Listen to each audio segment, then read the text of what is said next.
Do you ever open a game hoping with your fullest heart that it'll be enjoyable and fun, and then it just isn't? After that, I'm sure you'd hesitate to pick it back up again, right? Well, dear viewer, I'm here to inform you that that is complete bullshit. We're barely a minute in, I can't say that yet. So, in this video, I aim to break down why we refuse to give games a second chance, and hopefully, by the end of the video, you'll be convinced enough to give that title that didn't quite click with you the first time another shot. As for your intro, if you're new here, I'm Cryptid, I make videos on things I'm passionate about, and here we go. It's time to hit continue on that save file you abandoned, press start on a new perspective, and respawn your love for gaming, don't you think? There's no better way to begin this, apart from my insane line a second ago, than by understanding why we gave up in the first place. Well, to start, perhaps it was your mindset. I often see people complaining that they didn't enjoy some rumoured masterpiece of a game, that it didn't click with them, and they couldn't push themselves to complete it for some reason. But there's the key term, rumoured masterpiece. When you're exposed to constant discourse around whether a game is good or not, and most of the time, the verdict is good, it sets an expectation. The more content of this type you're fed, the more broken your mind is when you eventually sit down and approach the game in question. You don't realise it, but over time the influence of others has slowly changed your view on a game, and you enter expecting to be instantly hooked into this masterpiece of an experience, and that's where the problem starts. You begin comparing said game to an invisible checklist built from other people's experiences. Every minor flaw feels bigger, hyperfixated on, every slow moment drags harder because your brain is constantly asking, why isn't this amazing yet?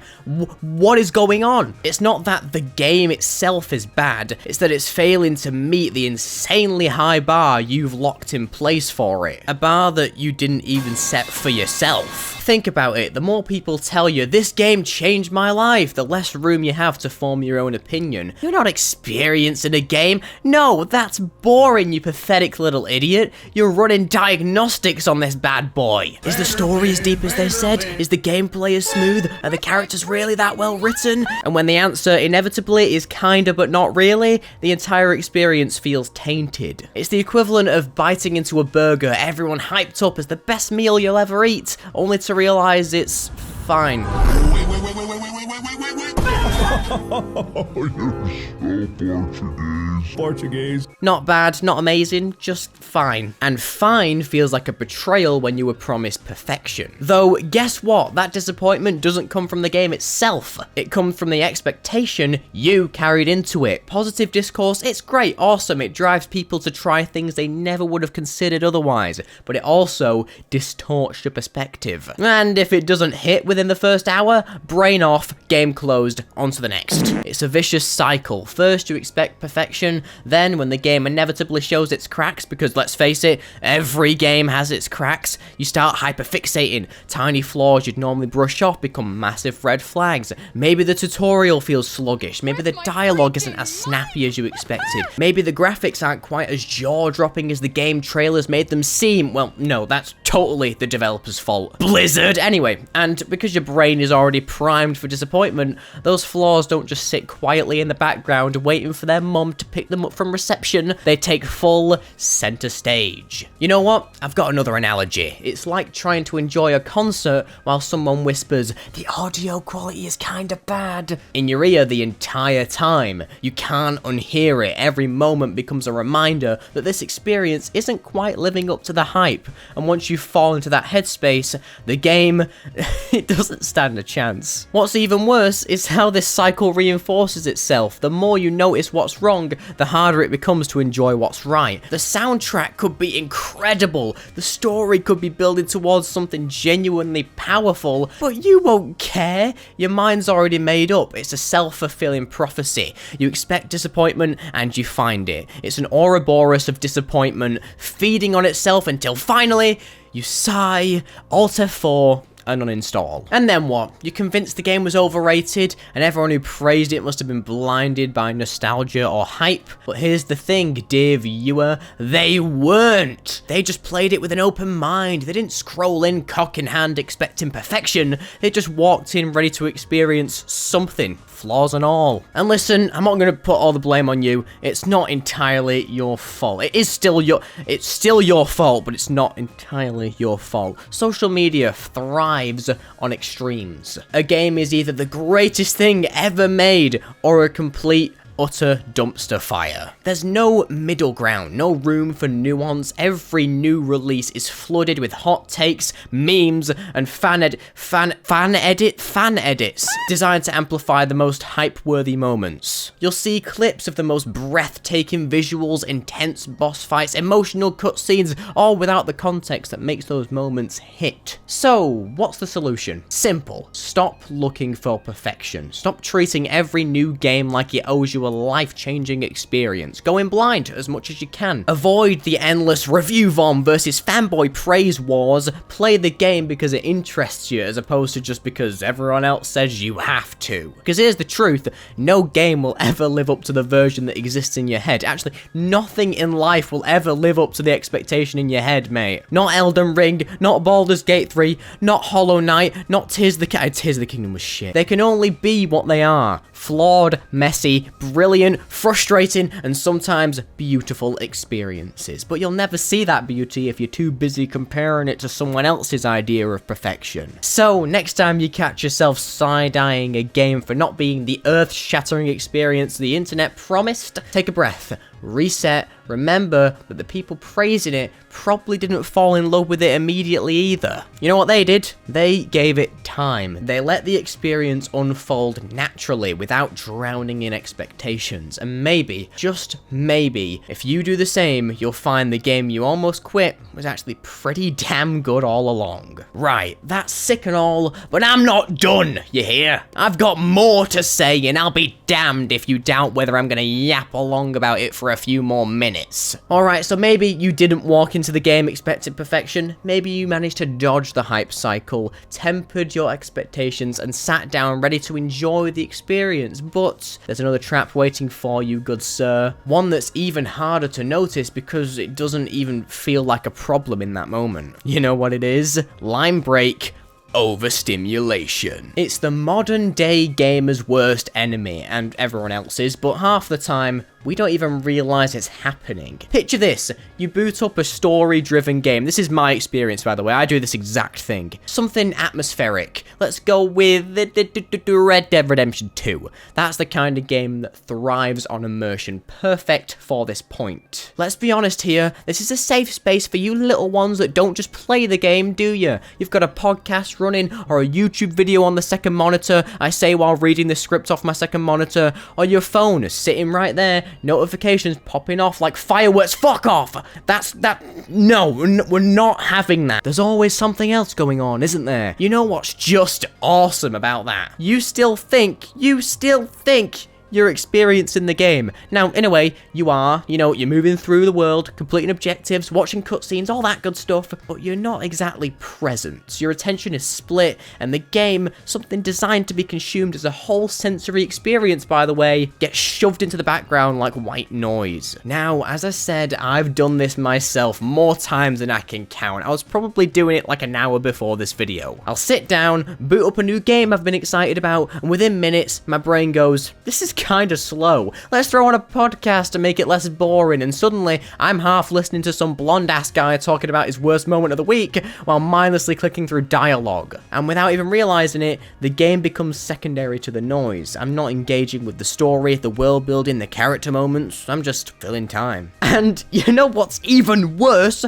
If the podcast or video I'm watching gets too interesting, I'll automatically close the game without even thinking. It's like my brain subconsciously decides, why am I playing this boring thing when there's something so much more stimulating right here, and just slaps it with a cease and desist for wasting my time. And that right there is the core issue. Modern media consumption has trained our brains to crave constant stimulation. Games, especially slower paced ones, can't compete with the endless dopamine drip of short form content, video essays, and background noise. So, when a game takes a moment to breathe, to build atmosphere, to to slowly develop its story, our overstimulated brains scream, boring, do something else, you fucking dunce. But here's what you miss when you fall into that trap. The build-up, the quiet moments that make the payoff actually feel earned. Think about any game with a truly unforgettable moment, the emotional climax of Red Dead 2, the demise of a beloved character in Batman Arkham Knight, the death of literally anyone you remotely liked in Danganronpa.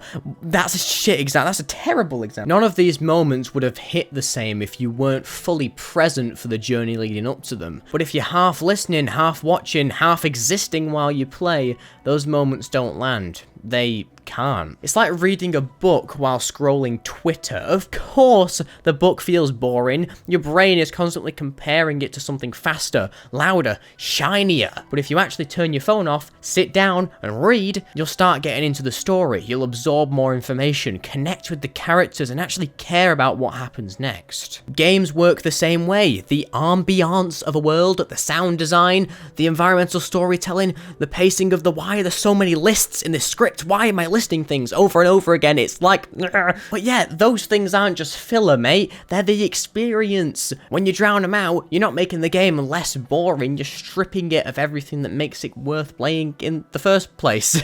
And the worst part, you'll never blame the podcast or the second monitor or the fact that you were checking Instagram between missions. You'll just think, this game kinda mid, uninstall it, move on, and probably never realize the problem wasn't the game, it was how you played it. It's not even about being a purist or anything. Thou shalt only play games in a silent dark room with no distractions. It's about understanding what kind of experience a game is offering and respecting it enough to meet it halfway. You wouldn't watch a slow burn thriller while blasting music and expect to feel the tension, right? So why treat games any differently? Next time you catch yourself reaching for a second screen while playing, pause. Ask yourself, is the game actually boring, or am I just too distracted to enjoy it? Because more often than not, the problem is not the game, it's your attention span fighting for survival in an overstimulated world. And if you can break that habit, if you actually let yourself sink into a game without the noise, without the distractions, the constant pull of something more stimulating, you might just find that the boring game you almost quit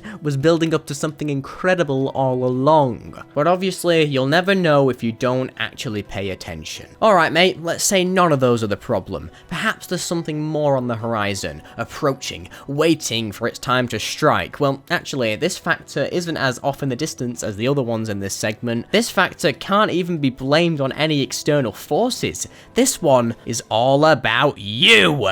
That's right, dismissal, everybody! What is dismissal, I hear you ask? Well, dear viewer of mine, dismissal is that knee-jerk reaction of, this is not my game, I probably won't enjoy it. And it's one of the most common reasons people drop games without ever understanding what they're missing. Think about it. If you're someone who loves fast-paced, adrenaline-fueled FPS games, and you sit down to play a story-driven adventure like Red Dead, okay, I need a different example. So you're playing Ultimate Chicken Horse, so you're playing Uncharted, and it feels wrong at first. You're used to the instant feedback. Kill, reload, move, repeat. Suddenly, you're being asked to read, to think, to wait for the story to unfold, and your brain, ever resistant to change, starts whispering out thoughts of dislike and disdain because, hey, you're in the wrong neck of the woods, buddy. This isn't our turf. This is for nerds. But here's the thing. It's not actually boring. It's just different. And that little brain of yours is mistaking unfamiliarity for disinterest. Humans are creatures of habit. We gravitate towards what's comfortable,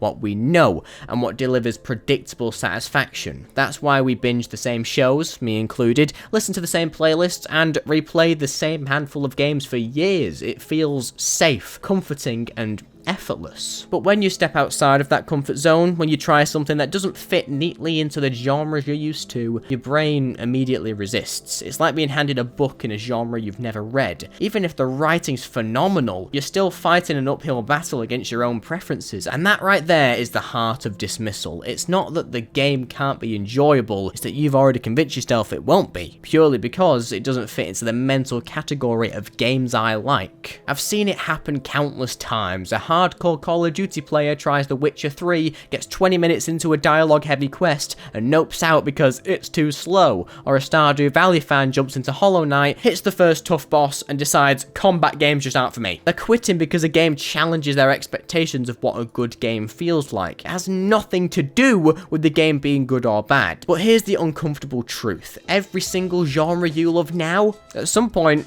it was unfamiliar. The first time you picked up an FPS, you probably sucked ass, and the first time you played a platformer, you missed every jump. The only reason those genres feel fun now is because you gave them the time and effort they need to click. Dismissal robs you of that chance. It shuts down the experience before the game can prove itself. It's a bubble of judgment for something that's unfamiliar, and spoiler alert, anything new is going to feel worse before it gets better. That's just life, Chief. Man, I've never said Chief before in that context. That felt powerful. It's the same reason people struggle to get into different types of music, movies, even food. The first bite of sushi probably wasn't mind-blowing if you grew up eating fish fingers, but give it time, let your palate adjust, and suddenly you're the one dragging your friends to that tiny sushi bar in town like it's the holy grail. Games work the same way. The genres you think you don't like aren't inherently bad or boring. They're just new, and new takes time to appreciate. So, how do you fight dismissal then? Simple once again. Stop treating genres like prisons. You don't have to be an FPS player, or an RPG fan, or a cozy gamer. You're just a person who enjoys games. The moment you drop the label, you drop the mental barrier that stops you from enjoying something familiar. A story-led game might not give you the adrenaline rush of competitive shooters, but it will deliver the emotional moments and complex characters you'd never get from a battle royale. A challenging indie platformer might not have the same chill vibes as your favorite farming sim, but it will give you the satisfaction of mastering something difficult and seeing tangible progress. It's progress. I knew I stuttered on that for a reason. Ultimately, the point isn't to replace what you love, it's to expand it, to find joy in experiences you'd normally dismiss, not because they're better, but because they're different. Here's the harsh reality. Once again, if you only ever stick to what you know, you'll eventually hit a wall. Even the best genre, the most polished franchise gets stale when you never branch out. Dismissal robs you of the potential to fall in love with something new. And honestly, some of your best gaming experiences of your life might be sitting just outside your comfort zone, waiting for you to stop saying this isn't my thing and start asking, what if it could be? So the next time you find yourself hovering over the uninstall button because this ain't my genre, take a breath, push through, give the game a chance to show you why other people love it. Worst case, you wasted an hour. Best case, you discovered your new favorite game, mate. But obviously, you'll never know if you quit the second it feels unfamiliar. Right, that was way too many words for my liking. Let's hop on to our next segment, second chances. And it's the second segment. Anyway, this is the main point of the video. Now we've discovered our faults and know how to change them, let's discuss how the action of trying a game again alongside these changes can better improve the experience and quite possibly uncover hidden gems previously plagued by the plaque of factors mentioned in this segment.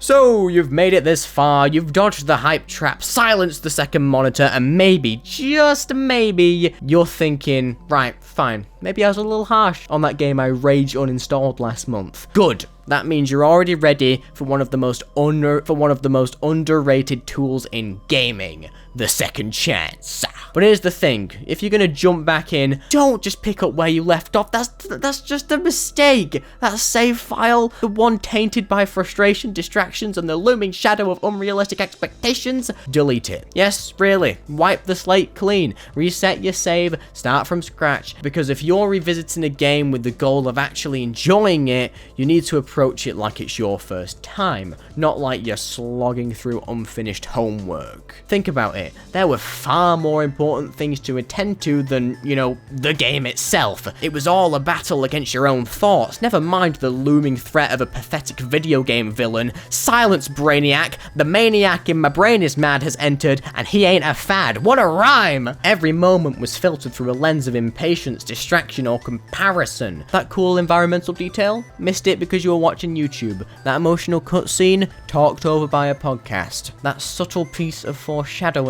fuck off, Billy just messaged me. And you might not even realize how much you missed. Our brains are wired to prioritize novelty and stimulation, which means if you weren't fully present, entire chunks of the game likely slid right past you unnoticed and unappreciated. That's where the power of a second chance comes in. Cognitive reset, sensory reset, emotional reset. Psychologists call this the primacy effect. Your first impression of something tends to stick, shaping your perception long after the fact. If your initial playthrough was tainted by boredom, frustration, or distraction, that feeling lingers, even if the game itself wasn't the problem. But here's the thing, second experiences can overwrite those first impressions, especially if the conditions are different. By starting fresh, you're giving your brain permission to experience the game as it was meant to be experienced, without the noise, without the pressure, without the mental baggage of this should be better, and you'd be surprised how different a game can feel when you're actually paying attention. It's wild how much context can change enjoyment. The same cutscene that felt tedious the first time might hit way harder when you actually understand the character's arc leading up to it. The same level design that felt confusing might suddenly click when you're not half distracted by TikTok. And don't worry, it's not just anecdotal. Studies in attention focus show that when you engage with something intentionally, giving it your full, undivided attention, you process more information, form stronger memories, and yep, enjoy the experience more. It's why concerts start to feel more immersive when you're not filming them on your phone. Ooh, don't even get me started on those assholes. I can't even finish my 50th list of that thing, question mark, this thing when not this thing, full stop. Though, moving past my pettiness for filming concerts, oh my god, it's why a second chance at a game, when played properly, can feel like discovering an entire new experience. Hell, I've done this myself. There's games I hated on the first playthrough, like full on, I'm gonna write a scathing Steam review and uninstall this garbage, levels of hate, only to revisit them later on and think, wait, I was just being a dumbass? Spoiler alert. Yes, I was. Oh, also, I'll slide you an anecdote of my own, my first playthrough of No Man's Sky. I played it for the first time, Christmas Eve, for my second channel, completely ignored the objectives and what the game was telling me in substitute for entertainment, which, by the way, obscure example, but it's another distraction factor that can hinder a game experience. But yeah, I tried it, didn't listen, never hooked me in, tried it again months later, holy shit, play that game! I know I said don't listen to outside forces, but play that damn game! Second chances don't just change how you see a game, they change how you feel about it. And that feeling, that moment when you realize, oh shit, this game actually slaps, I missed out, that's one of the most satisfying moments a gamer can have. It's like finding money in an old jacket. It's redemption, both for the game and for yourself. Oftentimes, it's actually Red Dead Redemption! So, if there's a game you drop too soon, whether it's because of mindset, distractions, or plain stubbornness, give it another shot. Start fresh, treat it like a new release, not unfinished business, because sometimes the difference between this game is trash and this game is a masterpiece isn't the game itself, it's you. And don't worry about trusting me now, trust me when you finally get it. When the game clicks in a way it never did before, it's worth every second you spent doubting it. So load up that abandoned save. Better yet, wipe it clean and start from scratch. Let the game surprise you, let yourself surprise you. Because if there's one thing I've learned giving games a second chance, it's this. Oh, there's another quote coming. The first playthrough shows you what a game is, the second shows what it was meant to be, the third shows you I'm awesome as shit, subscribe. But wait, it's not all sunshine and rainbows down in these parts, partner. Sometimes there's a little sprinkle of something so pathetic and needless, yet still incredibly important and infinitely persistent, something nobody wants here, but it's here anyway, and that thing is Parmesan. Nuance! Nuance! It's Nuance! See you after the stupid title sequence.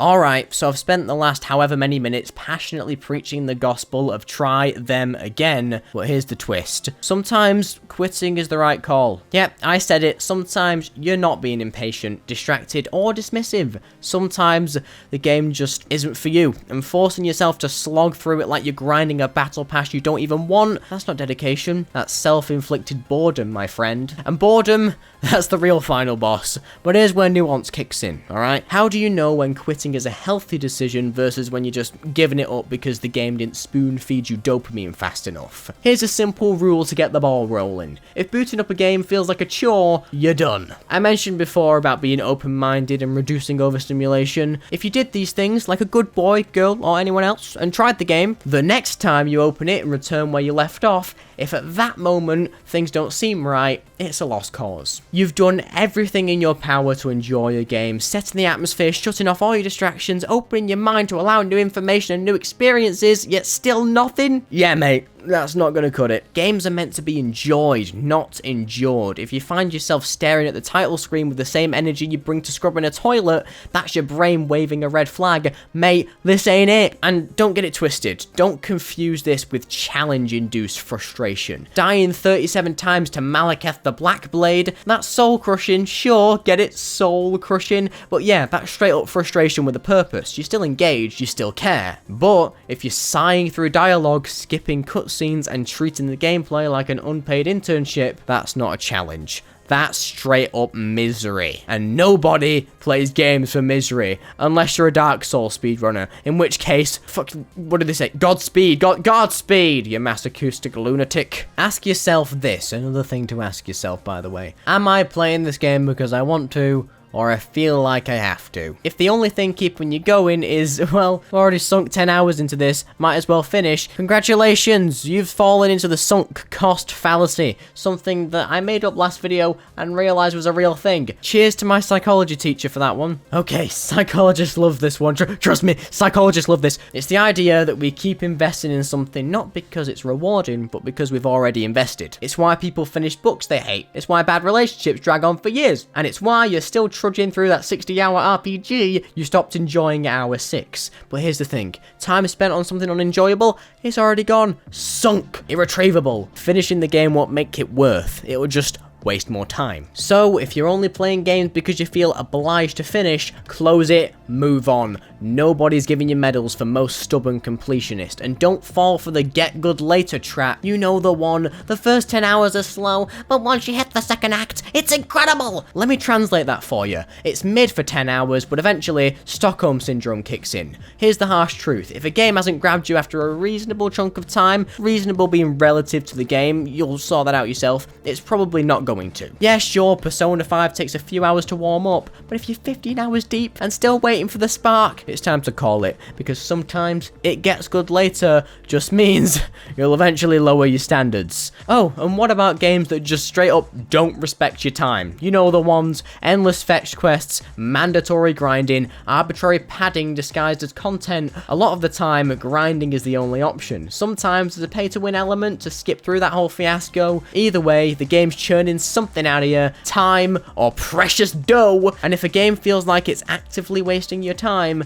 why the hell are you playing, dude? Your time is worth more than ticking off virtual checkboxes, and don't let that crowd of people condemn you for refusing the full experience. Full experience my ass! If the core game doesn't grip you, no amount of bonus content will magically make it fun. And sometimes, it's not even about wasted time. Sometimes, a game just isn't your vibe. I'll be honest with you. Maybe you're a sucker for fast-paced shooters and you're slogging through this RPG. It may be out your comfort zone. That's great. Awesome for you to try new things. But there's a point where you know, motherfucker. You know it's not working for you. That's the thing. We talk about overstimulation and a skewed mindset, but when you're not blinded by hatred, toxic positivity, or that pyrocynical video on your second monitor, you know what you enjoy. It's instinctive, a gut feeling. But here's where humans differ from animals, because I feel like we're on our way to getting there. Animals run purely on instinct. I don't like this, I'm out. No second thought, no analysis. Humans though, we have instinct and intelligence. Instinct tells us this isn't fun, but our intelligence kicks in and asks, why? Am I missing something? Is it my mood? The pacing? Should I push through? That's the sweet harmony.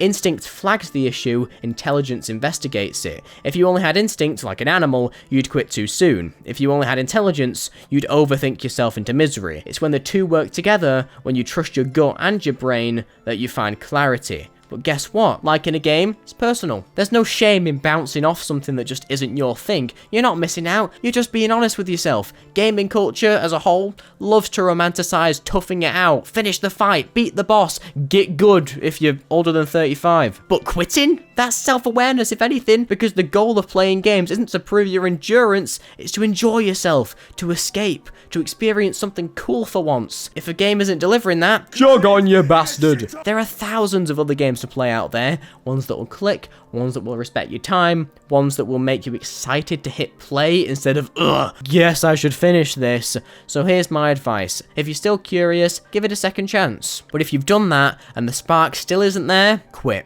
Guilt-free, because the ultimate goal isn't to finish every game you start, it's to actually enjoy the ones you choose to play. Try them again. But if trying again still feels like a chore, delete them forever. And don't look back. Your backlog's already judging you enough. And there it is, the lessons taught. So if you enjoyed this video, you'll probably love the one on screen right now. Your favorite game is a lie, because, spoiler alert, third one this video, way, it is.